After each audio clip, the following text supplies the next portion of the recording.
네, 저는 이제 코스닥 시장은 기관의 투매 속에 결국에는 800선을 내주게 됐습니다. 미리 현금 확보를 하지 못하신 분들은 또 속절없는 시장 하락의 걱정이 이만저만이 아니실 것 같습니다. 코스닥 시장 진단과 함께 또 시장에서 그나마 믿을 건 실적뿐인 건지 오늘 또 실적 발표를 앞둔 종목들까지 준비를 해봤습니다.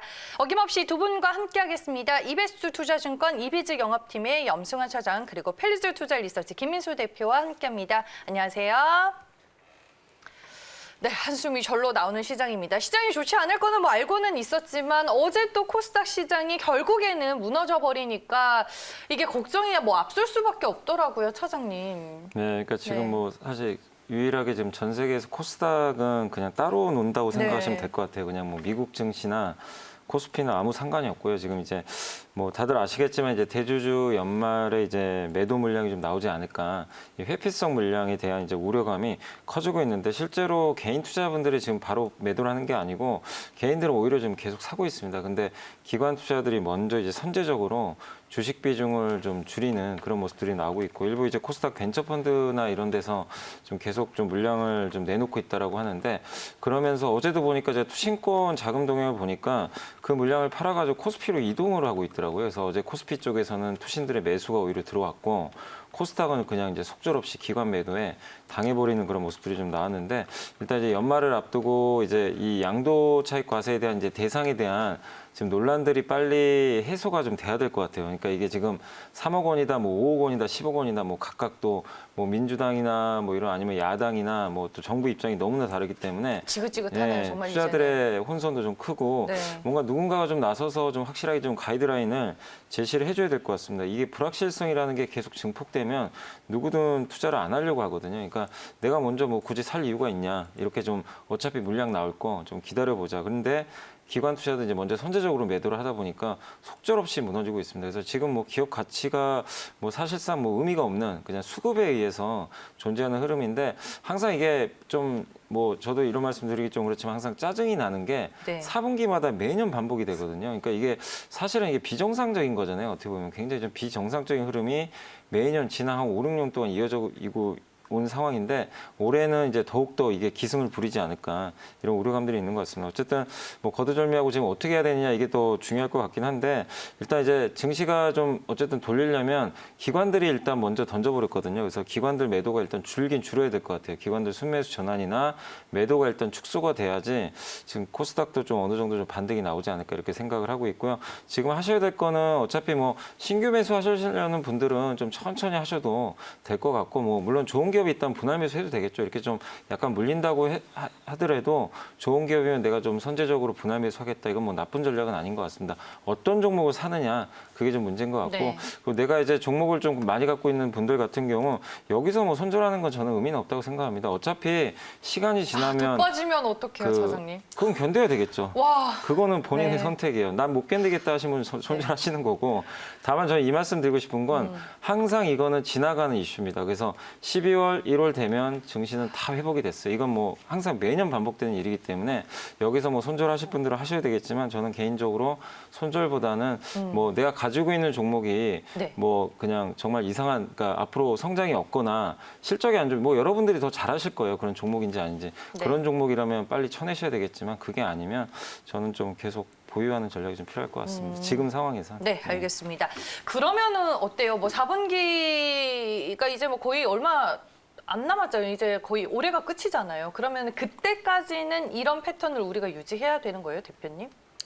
네. 뭐 단기 시황에 대해서는 안 좋다고 누누이 말씀드렸기 네. 때문에 지금은 일단 뭐 전략이 쓸 수가 있는 게 한계가 있을 수밖에 없죠. 네. 근데 지금 그런 생각을 한번 해보셔야 될 것 같은데, 비가 내렸을 때 가장 저희가 할 수 있는 방법이 뭘까요? 일단 중요한 거는 비 맞기 싫어하시는 분들은 밖에 안 나가죠. 아니면 우산 큰 거 준비하거나요. 그러다 보니까 지금 시점에서 지금 비가 내리는데 더 많이 내릴지도 모르겠고, 그렇게 되면은 일단 심리적으로는 그냥 밖에 나가기 싫은 겁니다. 그런 쪽으로 약간 어느 정도 보강을 할 필요가 있다라고 봐야 될 게 지금 시점이라고 봐야 될 것 같고요. 그렇게 되면은 보통의 경우 이제 코스닥 시장 같은 경우 이제 고점 대비해서 한 12% 빠졌고요. 어제 계산해 보니까 이격도가 94까지 떨어졌습니다. 보통 95 밑으로 내려가기 시작하게 되면은 일반적인 경우면은 반등 나옵니다. 근데 지금 반등이 나올 만한 뭐 여건들이 좀 되지 않는 게 대표적인 게 신용잔고죠. 신용잔고 지금 코스닥 시장 8조 5천억 그리고 코스피가 8조대입니다. 그러다 보니까 여전히 둘이 합치면 16조 5천억대 한번 17조 넘어갔던 부분들에서 크게 변화가 없는 상황들이죠. 그러다 보니까 지금 어떤 코스닥 시장에서 단기 한계 즉 어떤 신용 잔고 때문에 빠르게 더 한두 차례 밀릴 수 있는 분위기는 남아있다라고 봐야 될 것 같고요. 지금 이거 못 버티시겠다고 생각하시게 되면 팔고 다시 사는 게 좋습니다. 하지만 내가 신용도 아니고 이 정도 부분은 그냥 버텨보겠어라고 하게 되면은 말씀드렸듯이 집에서 비 올 때 안 나가면 되는 거죠. 그러니까 즉 계좌를 열어보시지 않으셔야 됩니다. 근데 지금 그게 가능할지 아닐지는 모르는 상황들이다 보니까 앞으로 벌어지는 일에 대해서 모르는 상황이겠지만은 신용 투매 비슷한 부분들은 한두 차례 남았다라고 볼 수 있는 상황들이고요. 그런 쪽에서 일단 770에서 750 코스닥 지수죠. 여기가 지지가 될지는 기술적으로는 지지권인데 잘 모르겠습니다. 네. 그러다 보니까 추가 충격이 나올 가능성은 대비하시면서 시장 바라보셨으면 좋겠습니다. 그러면은 지금 뭐 상대적으로 좀 견조한 코스피 지수로 뭐 이사를 간다거나 네. 아니면 코스피 시장 쪽으로 이제 전략을 바꾸는 것도 의미가 없는 거예요? 근데 한번 여기서 던진 다음에 그다음에 바로 코스피로 가야지 하고 빠르게 갈 수 있는 시장 심리가 될까요? 그러니까 저 손절을 만약에 크게 했습니다. 그다음에 그 종목 가지고 코스피로 여기서 복구해야지라는 마음은 잘 안 생깁니다. 그러다 보니까 차라리 손절을 하시고 좀 어느 정도 좀 계획을 다시 세우시겠다라고 생각하시면은 현금 갖고 계셨다가 어떤 타이밍 노리시는 게 더 좋다고 생각됩니다. 네, 알겠습니다. 네, 두 분께서는 지금 시장의 급락을 또 어떤 관점으로 보고 계시는지 저희가 얘기 먼저 들어봤고요. 오늘 이제 실적 발표를 앞두고 있는 종목들 우리가 또 미리 체크를 할 건 해야 되니까 하나씩 짚어보겠습니다. 먼저 삼성물산입니다.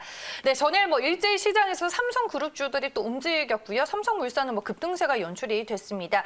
일단은 이번 3분기 실적 매출액은 전년 대비 1%가량 감소할 것으로 보이고요. 영업이익은 11.73% 증가한 2,417억 원으로 전망이 되고 있습니다.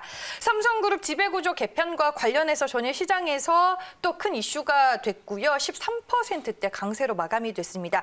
오늘 이제 3분기 실적이 공개가 되는데 실적은 우리가 또 어떤 관점 그리고 최근에 지배구조 개편 이슈와 함께 어떻게 봐야 될까요?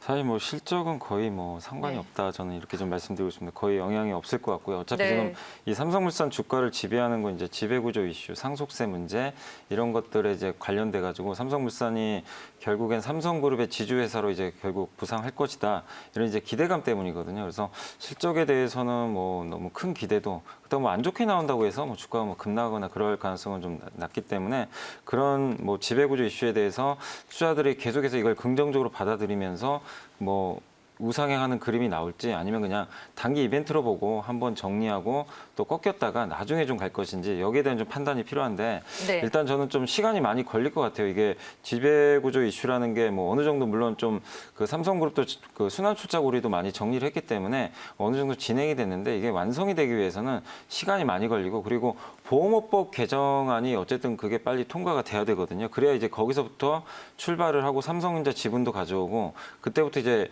본격적인 이제 지주사 전환도 좀 가능할 수가 있기 때문에 보험업법 개정이 좀 나오기 전까지는 아직은 좀 시간이 걸린다고 보시면 되겠습니다. 그래서 지금은 저는 개인적으로 단기적인 좀 이벤트에 의한 좀 상승으로 좀 보고 있기 때문에 현재 구간에서는 일단 좀 적극적으로 비중을 줄여놓고 차후에 다시 한번 좀 그런 논의라든가 아니면 주가가 또 충분히 한 11만 원 밑으로 또 빠질 수도 있는 거거든요. 내려왔을 때 다시 한번 좀 저가 매수를 해가지고 다음 타이밍을 노려보는 그런 전략이 좀 필요할 것 같습니다. 그래서 지금은 일단 이벤트가 좀 반영됐기 때문에 약간 좀 비중 축소 의견 좀 드려보고 싶습니다. 네, 알겠습니다. 실적과 함께 지금의 이슈를 또 어떻게 봐야 하는지 저희가 얘기를 들어봤고요. 다음은 이제 삼성 SDI입니다. 역시나 오늘 실적 발표를 앞두고 있습니다.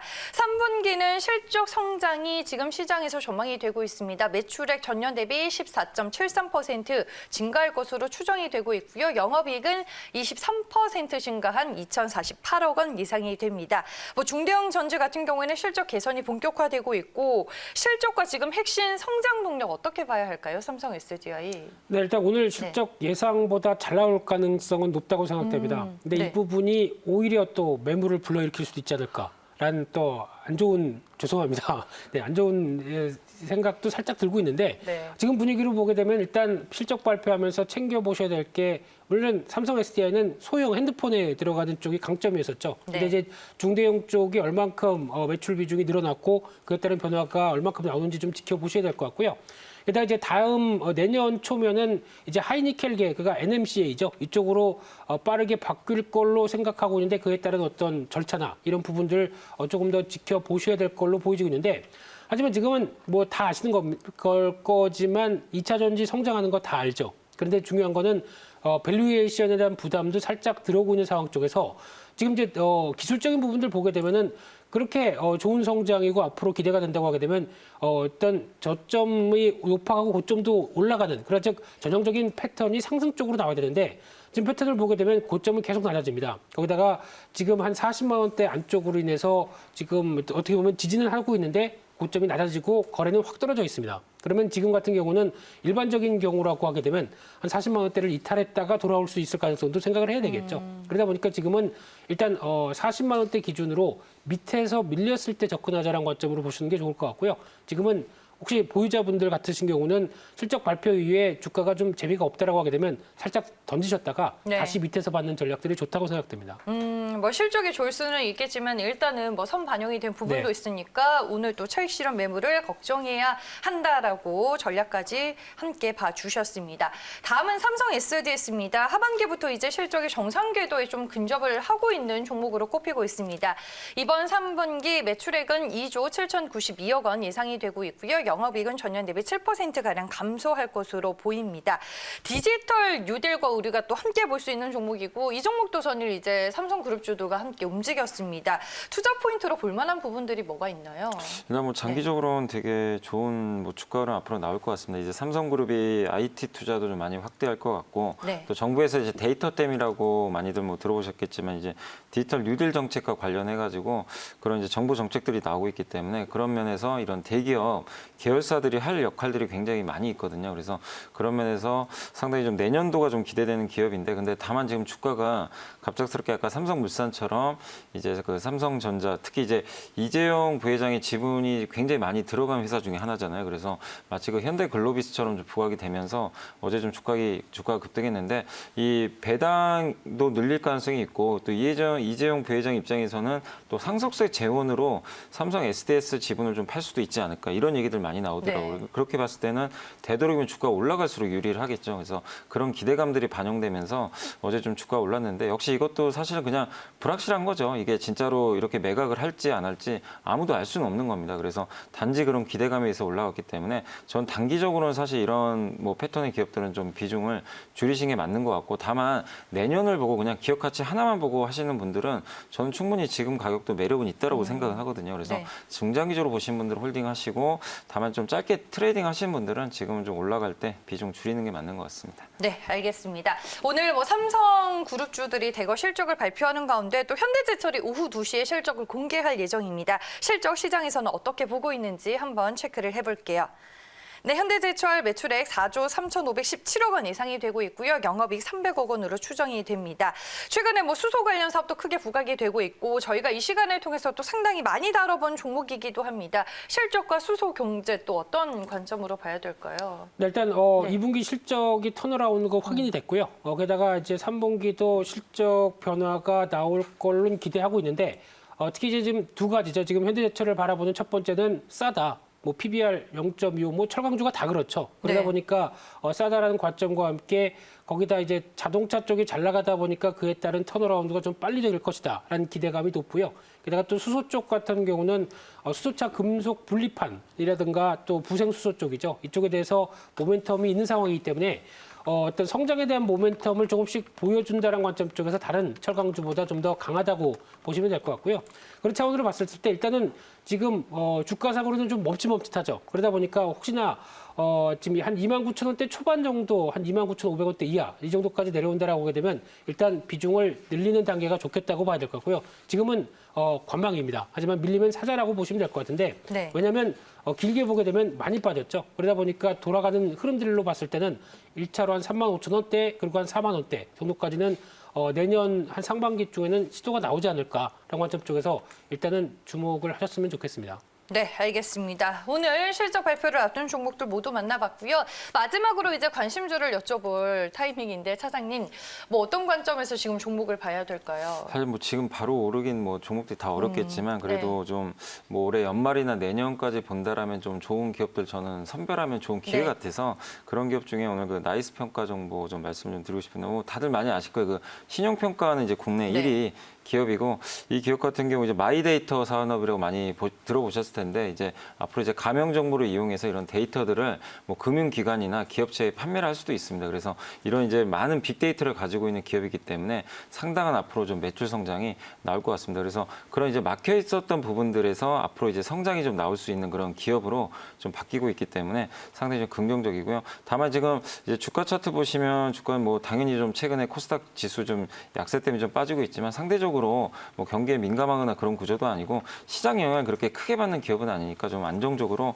보시면서 일단 19,000원 이하에서는 좀 비중 확대 의견이고요. 중장기적으로는 한 23,000원 이상까지 좀 보고 있고 그다음에 손절가는 그래도 한 17,000원 좀 잡고 일단 조금 더 여유 있게 하락할 때마다 분할 매수하는 전략 좀 말씀드리겠습니다. 네, 알겠습니다. 두 종목 모두 이 종목을 좀 괜찮게 보시는 것 같습니다. 예전에도 김민수 대표님도 언급을 해주셨던 종목인데 나이스 평가 정보 현 시점에서는 또 어떻게 접근하면 좋을지 오늘 차장님의 의견을 들어봤습니다. 두 분 말씀 여기까지 들었습니다. 펠리조 투자 리서치 김민수 대표, 이베스트 투자증권 이비직 영업팀의 염수원 차장과 함께했습니다. 고맙습니다.